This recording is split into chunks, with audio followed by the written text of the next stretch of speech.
Olá, querido, seja bem-vindo. Esse é o Manhã de Esperança. Eu sou o pastor Vanderlei Andrade e nesta manhã vamos meditar sobre o que é mais importante, a oferta ou o ofertante. O texto base que nós vamos usar é Provérbios 3, versículo 9 e 10. Honra ao Senhor com os teus bens e com as primícias de todos os teus rendimentos, e se encherão com fartura os teus celeiros, e assim como transbordarão de vinho. Algo interessante que eu observo nesse texto, e nós precisamos entender isso, Deus não está interessado na nossa oferta porque Ele não precisa dela. Deus quer o nosso coração, nossa fidelidade a Ele. A honra é o que Deus quer. Honra ao Senhor com as primícias dos seus bens. Quando ele está usando o verbo honrar aqui, o verbo honrar significa fazer distinção, fazer diferença. Isto é importante para Deus. O que Deus quer é uma pessoa que o honre, que tribute a ele a honra devida ao seu nome. Lá em 2 Coríntios, capítulo 8, versículos de 1 a 5, Paulo, quando está administrando uma questão de uma oferta que seria levantada para a igreja da Judéia, a igreja em Jerusalém, ele pede ajuda à igreja de Acaia e à igreja de Filipos, que é a Macedônia. E ele vai dar um testemunho falando dos irmãos da Macedônia. No 2 Coríntios 8, de 1 a 5, ele diz: Agora, irmãos, desejo que tenhais pleno conhecimento da graça de Deus, que Deus concedeu às igrejas da Macedônia, que é a igreja de Filipos. No meio da mais severa tribulação, a grande alegria e a extrema pobreza deles transbordaram em rica generosidade, porquanto posso dar testemunho de que contribuíram de livre vontade na medida de seus bens e até mesmo acima disso. Olha que interessante, pois nos solicitaram com muita insistência o privilégio de participar da assistência em favor dos santos. E não simplesmente fizeram o que esperávamos, mas primeiramente deram-se a si mesmo ao Senhor e a nós pela vontade de Deus. Aqui tem um grande segredo. A igreja de Filipe foi honrada por Deus não porque deram uma oferta sacrificial e em extrema pobreza, eles insistiram em abençoar a igreja em Jerusalém, não porque eles tinham abundância, mas porque eles tinham entendido o privilégio de honrar ao Senhor. E o versículo 5 diz que eles se deram primeiro a Deus, adoração, honraram ao Senhor, entregaram-se ao Senhor e depois, então, entregaram-se a seus bens para ajudar a igreja em Jerusalém. E eu quero que você pense sobre isso. O que é mais importante, a oferta ou o ofertante? Deus não está olhando para o valor da sua oferta, Deus está olhando para o seu coração, para aquilo que você está fazendo. As motivações do coração são mais importantes do que a quantia que nós possamos dar a alguém. Os irmãos da Macedônia, os Filipos, eles aprenderam a honrar a Deus com seus bens. O segundo exemplo que eu quero citar está lá no Novo Testamento, em Lucas 21, de 1 a 4. É a oferta da viúva pobre. Jesus falou que muitos vieram ao gasofilácio e depositaram uma oferta, e Jesus estava observando. E quando a viúva pobre veio e deu a sua oferta, ela deu, na verdade, a menor oferta, mas Jesus disse que ela deu a maior oferta, porque ela deu tudo que tinha e os outros davam apenas do que sobrava. Então, a maior oferta não é o maior valor, mas é aquilo que honra o Senhor. E aí a gente vai aprender com a viúva que a oferta não foi o mais importante, a ofertante foi mais importante, porque Jesus viu verdadeira adoração e sinceridade no coração dessa viúva. E por último, o exemplo que eu quero citar está no Antigo Testamento, a viúva de Serepta, que alimentou Elias, o profeta Elias, naquele período de muita fome, quando ele profetizou que haveria 3 anos e meio de fome, sem chuva, e por isso a fome chegou. E lá no livro de 1 Reis, capítulo 17, nós lemos parte dessa história.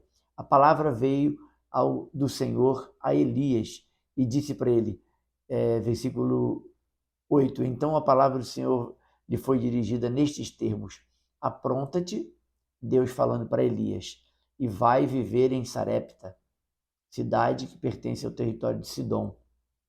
Ordenei ali uma viúva que te providencie teu sustento. É muito engraçado isso, né? Deus levantou uma viúva que estava passando necessidade e Deus manda Elias ir para lá e ela recebe a orientação de, então, primeiro, fazer algo para Elias. E o texto continua dizendo, Elias então obedeceu, se levantou e chegou a Sarepta. E quando chegou, à entrada da cidade estava ali uma viúva apanhando lenha. Ele a chamou e lhe solicitou, traz-me, por favor, uma vasilha com um pouco de água para que eu possa saciar a minha sede. Versículo 11. Quando ela estava se retirando para buscar a água, ele a chamou uma vez mais e lhe pediu, por favor, traz-me também um pedaço de pão.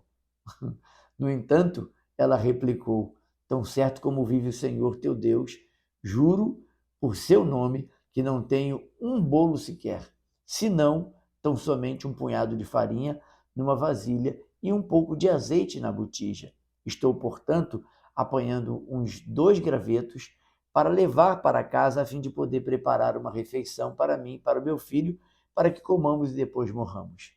Era a última refeição, era o último alimento, era o último bem que ela tinha. Parecido com a viúva lá que deu a maior oferta diante do gasofilaço, esta viúva estava dando para o profeta Elias, que ali representa Deus, tudo que ela tinha. Ela não entregou parte, ela entregou tudo pela fé. E mais uma vez, a oferta não foi mais importante, e sim a ofertante. E aí Elias profetiza algo maravilhoso para essa mulher no capítulo 17 de Reis, 1 Reis. Elias, porém, lhe assegurou, não temas, vai, faz como disseste, mas primeiro faz para mim um bolo pequeno e traz aqui, depois o farás para ti e para teu filho. Porquanto, assim diz o Senhor teu Deus de Israel, a farinha da vasilha não se esgotará, e o azeite da botija jamais faltará, até o dia que a vé fizer chover sobre a terra. Queridos, passaram-se quase 3 anos, aquela mulher já não tinha mais o que comer. 1 ano, 1 ano e meio, talvez, já tinha a chuva cessado, já não havia comida, já não havia alimento, e o que ela tinha era apenas 2 pedaços de graveto que ela foi buscar, um pouco de azeite e um pouco de vinho. E ela foi e fez o que o profeta Elias assim ordenou. E eu termino a minha reflexão de hoje pensando com você o que Paulo escreveu em Romanos 11, 35 e 36. Porque quem compreendeu a mente do Senhor? Ou quem foi seu conselheiro? Ou quem lhe deu primeiro a ele para que lhe seja recompensado? Porque dele e por ele e para ele são todas as coisas. Glória, pois, a ele eternamente. Amém. Deus não precisa do meu dinheiro. Deus não precisa do seu dinheiro. Ele é o dono do ouro e da prata. Mas ele quer a nossa fidelidade. Ele quer ser honrado. E a promessa que ele faz lá em Provérbios 3, versículo 10, é que quem honra o Senhor com os seus bens, com as primícias dos seus bens, a promessa, a consequência é que se encherão com fartura os teus celeiros e assim transbordarão de vinho os seus lagares. Deus tem prazer em abençoar o seu povo. Eu quero que você medite nisso. Como está o seu coração em relação ao dinheiro? A Bíblia fala mais de dinheiro do que de amor. A Bíblia fala mais de dinheiro e as parábolas de Jesus, tem várias parábolas que vão falar de bens, de finanças. Por que esse assunto é tão importante? Porque nós temos uma inclinação para adorar as coisas, adorar a mamon, as riquezas, os bens, e deixar de adorar a Deus. Por isso, Jesus afirmou em Mateus 6,24 que é impossível alguém adorar a Deus e a mamon. Não há como servir a 2 senhores. Jesus está usando uma linguagem da escravatura. Um escravo só poderia ser dono, proprietário de um senhor. Ou nós vamos servir a mamon, ou nós vamos servir a Deus. Decida e olhe para o seu coração. Aonde está o seu coração? Você precisa refletir sobre isso. Lembrando que o mais importante é o ofertante e não a oferta. Deus abençoe você. Tenha sempre esperança. Se esse vídeo te abençoou, compartilhe ele com mais 3 amigos para que nós possamos chegar aos 500 inscritos. Chegamos hoje a 459. Creio que amanhã já vamos bater nos 460. e aí vão faltar só 40 inscritos e eu estou contando com a sua ajuda. Deus abençoe você, tenha sempre esperança, é o meu forte abraço que eu quero deixar para você nesta manhã.